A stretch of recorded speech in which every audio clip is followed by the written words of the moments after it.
Hey YouTube, what's going on? I'm Rocket, and this is part 1 of my Sauna HackTheBox walkthrough. One thing I really liked about this host was it taught you the ability to effectively enumerate a host and search for identities that are relevant to the organization, which you can then attack. It also introduced the concept of ASREP-roasting, a common attack on Active Directory that I think every pen tester should have in their toolbox. Last but not least, I did not like how this host needed you to reset it multiple times in order to get the WinR import to show up. However, I used that opportunity to learn what happens when you query LDAP anonymously versus not anonymously. So, without further ado, let's get right to it. So, the first thing I like to do here is run a synscan. So I'll say sudo nmap-p- to enumerate all ports, -OA to output all formats. I'll just call it all TCP. And sauna.htb. I've already read this command, so let's check out the output below. Looking here, we have port 53, which is DNS, port 88, which is Kerberos, port 139, which is NetBIOS, port 389, which is LDAP, and port 445, which is SMB. All these ports indicate that this host is potentially a Active Directory domain controller. So what I like to do from here is copy all these, and we're going to format a list of ports such that all the ports are delimited by a comma. So let's do that right here. I'm going to use a vim macro to edit this file.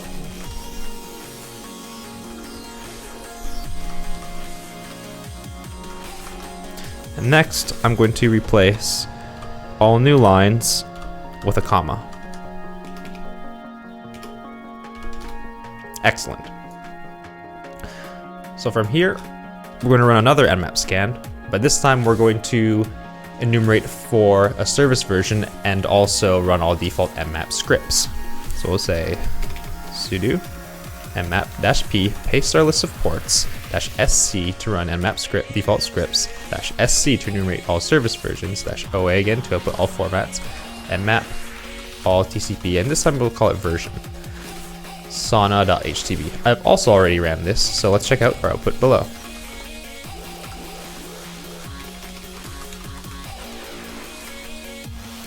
Below, it does look like we have Microsoft IS as the HTTP server, and the LDAP domain name is egotisticalbank.local. We also have the same SMB and NetBIOS ports listening.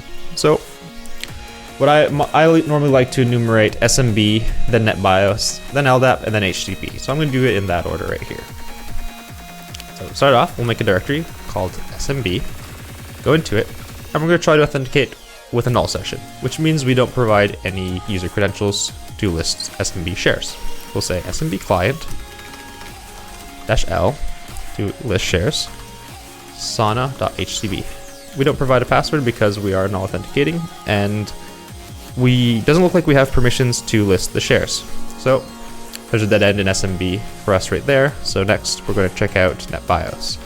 So I'll run our PC client -u to establish a null session with sauna.htb. And it looks like we have a session. So from here, because we are on a domain controller, I like to run enum dom users, which stands for enumerate domain users, and we get access denied, which is interesting. Next thing I like to run is srv info to request service info, and we also get access denied. So from here, I think we've hit a wall, and next we're going to go query LDAP. So no results for SMB, make a new directory called LDAP, go into it, and here we're going to run LDAP search -x to perform simple authentication with no password, -h to provide the host, so it's sauna.htb, and -b to provide the base entry point. In this case, the base entry point is the Active Directory domain name, which happens to be egotisticalbank.local, but you can't specify the domain in this way. Instead, in Active Directory, you have to delimit subdomains with dc equals, and then instead of saying .local, we'll say comma dc equals local. We're just going to dump all this to all Active Directory.out. Looks like it worked. And we have a bunch of information right here. So it's not too much. It's just enough to find some users. And the users that we care about are probably something like Hugo Smith. Unfortunately, we don't have the Active Directory account associated with this, but we do have the first and last name, which is good to know. And that it doesn't look like we found anything too interesting in this data right here. So let's move on to the web service. So I'm going to fire up Firefox. Oh, I also have Burp Suite running in the background, just as a good practice. And go to sauna.htb. So at this point, it looks like we have a web application. And the way how I like to go about enumerating these is just keep Burp Suite in the background and just navigate the application as you would an average user. So Egotistical Bank, we want all your money and we're not afraid to ask. Let's read more. Maybe go back, because this way we thoroughly enumerate the whole page before we start navigating any further. And right here I'm looking for forms where I can inject data, because I might want to perform SQL injection. So here, for example, put your email here. So I'll click, type something, and we get nothing, which is weird. And I hit subscribe and it says please enter an email address. It's kind of weird. You might be able to inspect this element and put some sort of data in the input here and try to submit it, but it seems broken to me because that should never happen on a real page. Next here, you see nothing. We'll go to About Us. And I don't see any forms to inject data in here either.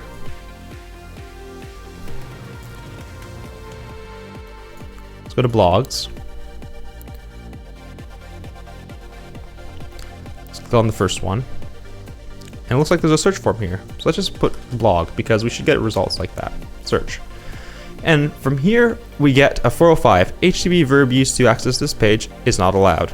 And this is likely because by clicking on that button, we submitted a post request rather than a GET.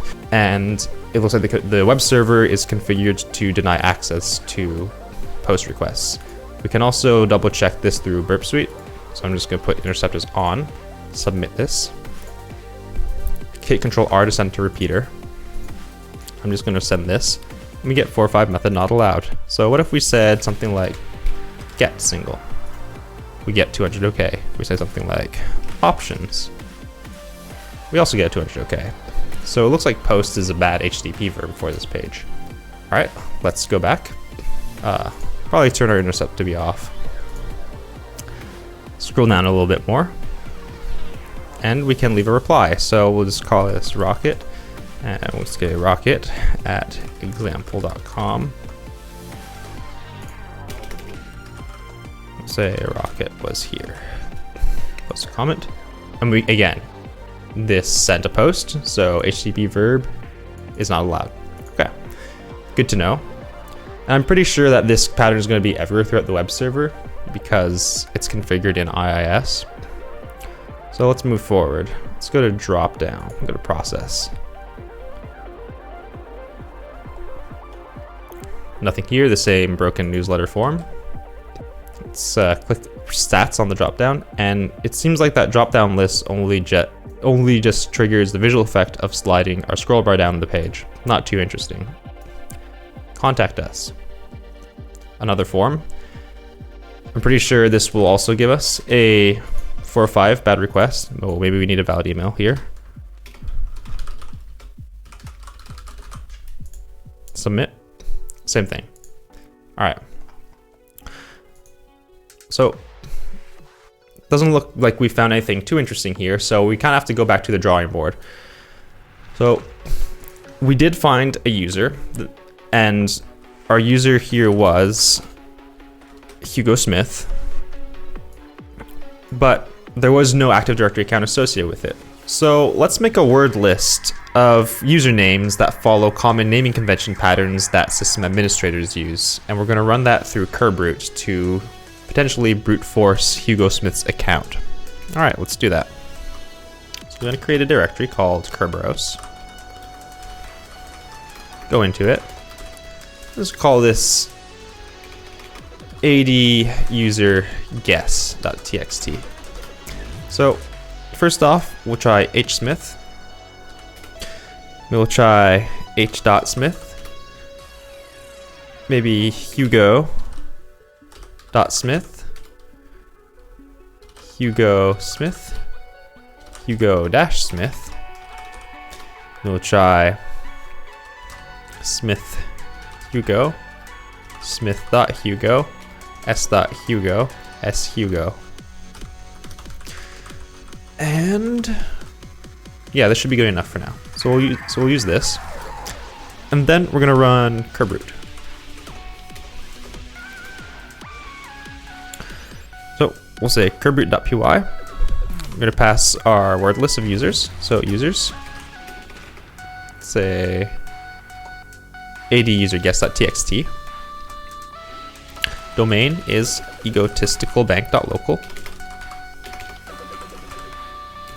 And the domain controller IP is sauna.htb. Let's give it a try. So we have a valid user, hsmith.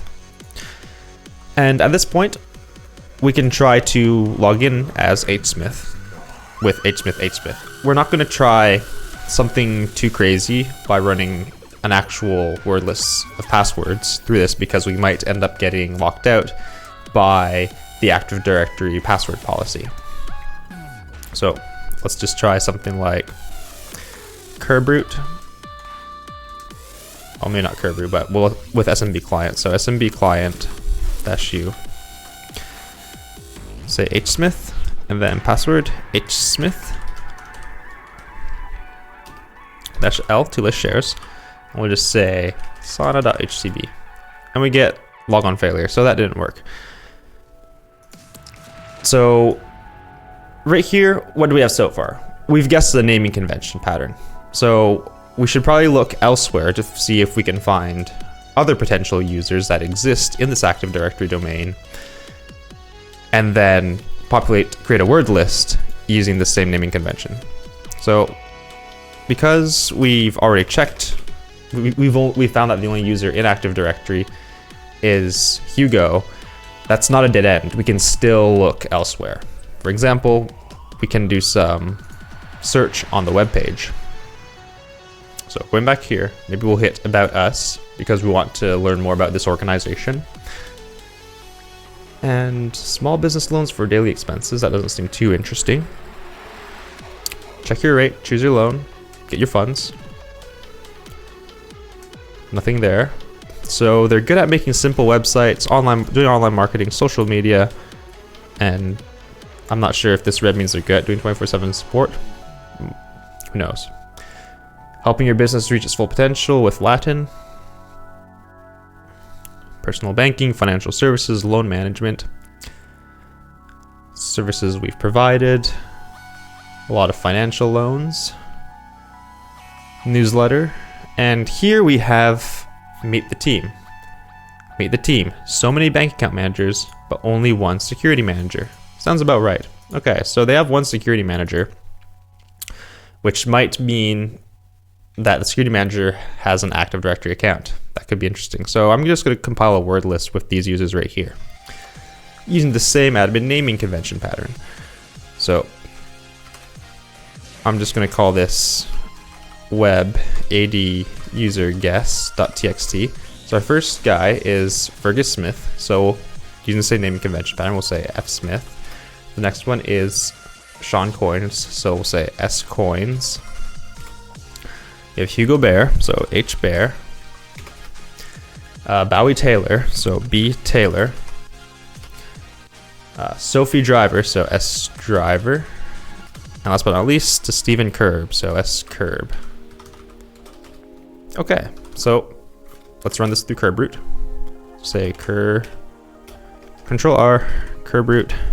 Instead of saying ad users guess.txt, we'll say something like web ad user guess.txt. And at this point, we have a valid user, F Smith. but this time it says not pre-auth. And what this means is this account is ASREP-roastable. So just a little bit of context. The not pre-auth is a kerb-roast feature that system administrators have to explicitly enable kerb-roast, and if left enabled, we're able to send an AS request to the host to get an encrypted message which we can then crack to get the user's password, given that the Active Directory password policy is weak enough. You also don't need to know the user's password to get this encrypted message blob. So there's this tool called getNPusers.py from the Impacket suite, and Impacket should be installed on Kali by default. And what I believe the NP means no pre-auth, so get no pre-auth users. Yeah. So we're gonna say get npusers.py, no pass because we don't know fsmith's password. And we're gonna say request because we're gonna send an AS request to the host so we can get this encrypted message blob. I'm gonna say format hashcat. So if we do, so that when we get the ticket granting ticket, the encrypted message blob can be decrypted by hashcat. And we're gonna specify our target. So our target is fsmith at sauna.htb. And since fsmith is an Active Directory user, we need to provide the domain as well, which happens to be egotisticalbank.local. And I forgot to put the slash right here. And here we have the encrypted message blob. I think I spelt form wrong, so let me just double check that. Yeah, it should be format, not form. Because I think the default format is John, because you can also crack these with John the Ripper. You can say format hashcat. And yeah, it's a different format now. So if you want to crack this with hashcat, what you can say is you can say hashcat -- example hashes, and then grep case insensitive -c3 to give 3 lines of context above and below your search results. And I'm gonna say kerb because this is kerb-roast related. And the hashcat mode we're interested in is this one right here because we got the encrypted message blob in an AS response, hence the term ASREP-roasting. So I've already copied this hash right here to my cracking machine, and I can show you that right here. So I'm going to say hashcat 64.exe -a0 -m to provide the mode. From what we've seen earlier, the mode is 18200, and we're going to provide our hash, which I put in, I think it's called hashes sauna. I think it's called hashes.asrep-roast. Next, we're going to provide a word list. I always like to use the Rocky word list for offline password cracking if I haven't done any enumeration on the organization, because it's just a big word list of passwords that are very weak. And we'll say rocky.txt. Let's run this.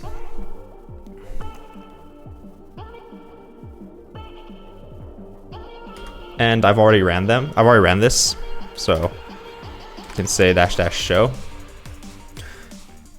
And the result is the strokes 23. That's fsmith's password. So now that we have that, we can verify with SMB client, for example, to see if we can't list any more shares. So going back to the Kali machine, say SMB client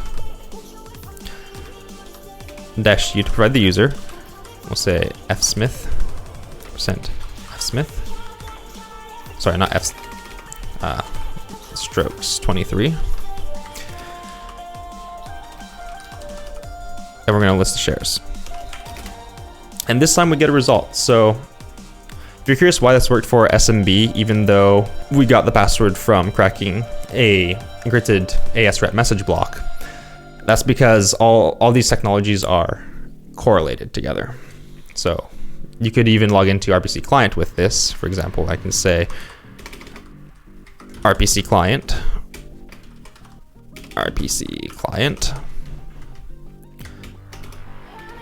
Let's go sauna.htb, and I can say enum dom users, and we get a result unlike last time when we did in all session.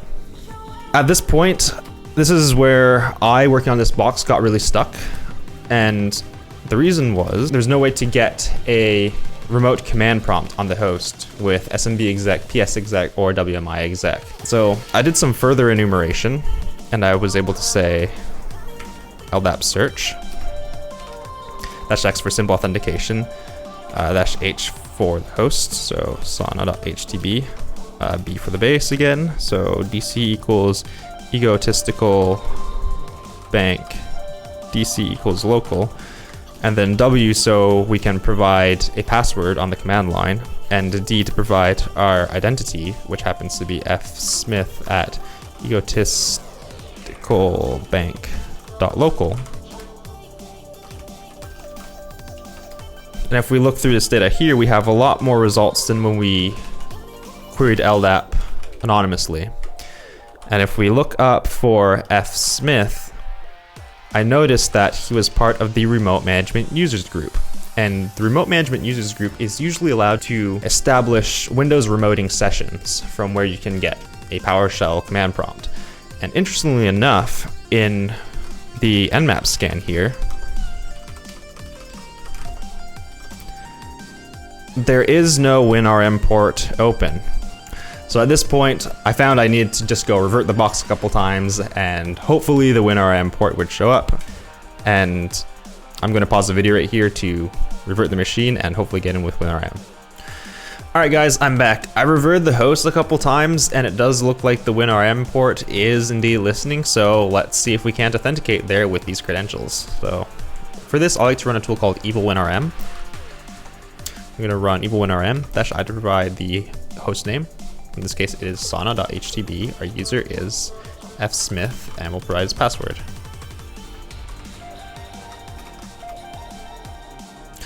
Looks like we've got a stable connection. Let's go to the desktop, get child item, and there's the user flag. Awesome. So I will see you in part 2.